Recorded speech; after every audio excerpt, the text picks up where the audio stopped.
The dollar is getting stronger for some very bad reasons, meaning bad in terms of the macroeconomy, what probably lies ahead, what is probably telling us. But this is a conundrum for a lot of people because they look at it, the U.S. objectively, okay, our debt to GDP ratio is over 130%, highest in U.S. history.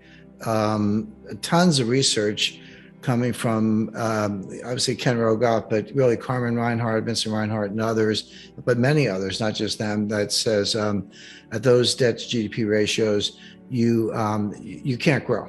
You can maybe refinance and muddle through, but it always ends either in default, which is unlikely because we can print the money, that much is true, or extreme inflation where here's your $1 trillion back, good luck buying a loaf of bread. So we'll see how that plays out. But the way it's playing out in real time is that the U.S.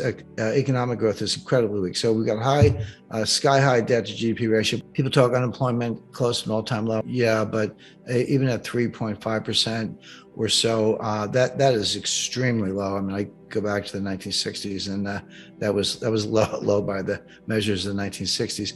But that completely ignores probably 8 to 10 million Americans who were perfectly able of having jobs and working, prime age 25 to 54 years old, who are not in the workforce. That measure is picked up in labor force participation rate, which is low. I mean, that peaked around 70% in 2000, up from the 1970s, and that was women coming into the workforce and other factors. But now it's down to around 62% and change. It ticked up a little bit in the last report, but it's still extremely low. It's never 100. I mean, there's always, you could be a homemaker, a student, they're retired, early retirees. There are a lot of reasons people aren't in the workforce, but not taking 10% off or 14% decline from the starting place in over 20 years. So if you throw those people into they're not called unemployed because they're not looking for jobs, but if you threw them in, unemployment would be closer to 10%, which is a recession or a depression level, actually. So, and I could go on, but the point is there are all kinds of signs of weakness. So, I forgot the deficit's out of control, and your trade deficit's out of control. So what's not to like? You look at all that, you say, what, are you kidding me? I mean, get me out of the dollar, go get anything else. Why is the dollar so strong? And the answer is, for this, you have to go behind the curtain. You have to look into what's called the plumbing of the international monetary system. We will now bring you clips from the interview. Please watch, share, and like this video. Also, ensure you subscribe to the channel, turn on post notifications, and share your thoughts about the video in the comments section below. Thanks and enjoy the video. The renowned economist Jim Rickards continued her speech as follows. The strength of the U.S. dollar, despite concerning macroeconomic indicators, can be perplexing for many observers.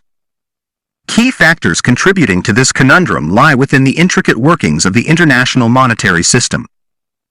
To understand this, we can delve into a conversation I had with Walter Wriston in 1980. At that time, I was a young vice president at Citibank, and Wriston, one of the most influential bankers of the 20th century, held a discussion with me. Wriston, often considered the second greatest banker of the 20th century after J.P. Morgan, was instrumental in the development of the Eurodollar system.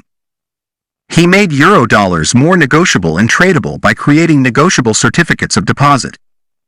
In our conversation, I raised a query stemming from a movie called Rollover, which portrayed the collapse of confidence in the U.S. dollar.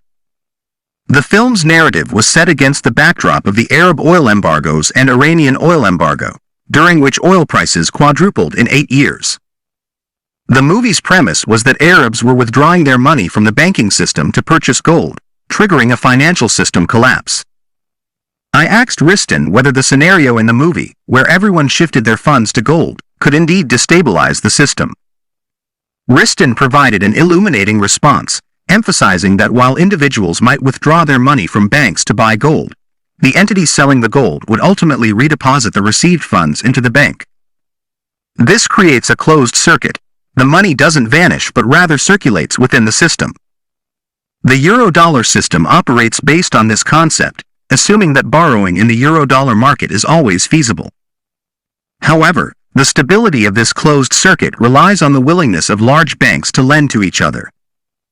A crucial point to understand is that even though the money supply is large, specifically in M0, base money, it is largely irrelevant because it doesn't permeate the broader economy. It mainly inflates the Federal Reserve's balance sheet.